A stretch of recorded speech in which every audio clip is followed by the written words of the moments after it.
તમે ક્યારે વિચાર્યું છે કે ઓનલાઈન કપડાં ખરીદતી વખતે કે ફ્લાઇટ ટ્રેનની ટિકિટ બુક કરતી વખતે છેલ્લે પેમેન્ટ પેજ પર બિલમાં વગર કારણે ₹70 કે ₹100 કેમ વધી જાય છે? મોટી મોટી અબજોપતિ કંપનીઓ આપણને કેવી રીતે ધોળા દિવસે ઉલ્લુ બનાવે છે, આજે આપણે તેનો પર્દાફાશ કરવો છે. ઇન્ટરનેટની ભાષામાં આને કહેવાય છે ડાર્ક પેટર્ન્સ. આ કંપનીઓ આપણા મગજ સાથે સાયકોલોજીકલ ગેમ રમે છે. ફોર એક્ઝામ્પલ, જ્યારે તમે કોઈ એપ પર હોટેલ બુક કરવા જશો ને, ત્યારે સ્ક્રીન પર રેડ કલરમાં લખેલું આવશે, હરી અપ, માત્ર 2 જ સીટ બાકી છે, અથવા આ રૂમ હમણાં જ બીજા 15 લોકો જોઈ રહ્યા છે. આ સાંભળીને આપણા મગજમાં ડર પેદા થઈ જાય છે કે હમણાં બુક નહીં કરું તો રૂમ હાથમાંથી જતો રહેશે. પણ વાસ્તવમાં એવું કંઈ જ હોતું નથી. એ બધું કમ્પ્યુટરનું કોડિંગ છે જે તમને ઉતાવળમાં મોંઘી વસ્તુ ખરીદવા માટે મજબૂર કરી દે છે. અને બીજી ટ્રીક, જ્યારે તમે બિલ પે કરવા જાઓ ત્યારે ધ્યાનથી જોજો.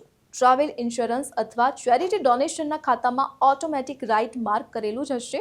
આપણને એમ થાય કે ₹10માં શું થશે, પણ વિચાર કરો, જ્યારે દેશના 1 કરોડ લોકો પાસેથી આ કંપનીઓ આવી રીતે ₹10 છુપી રીતે પડાવે, ત્યારે કંપનીના ખાતામાં સીધા ₹10 કરોડ જમા થઈ જાય છે.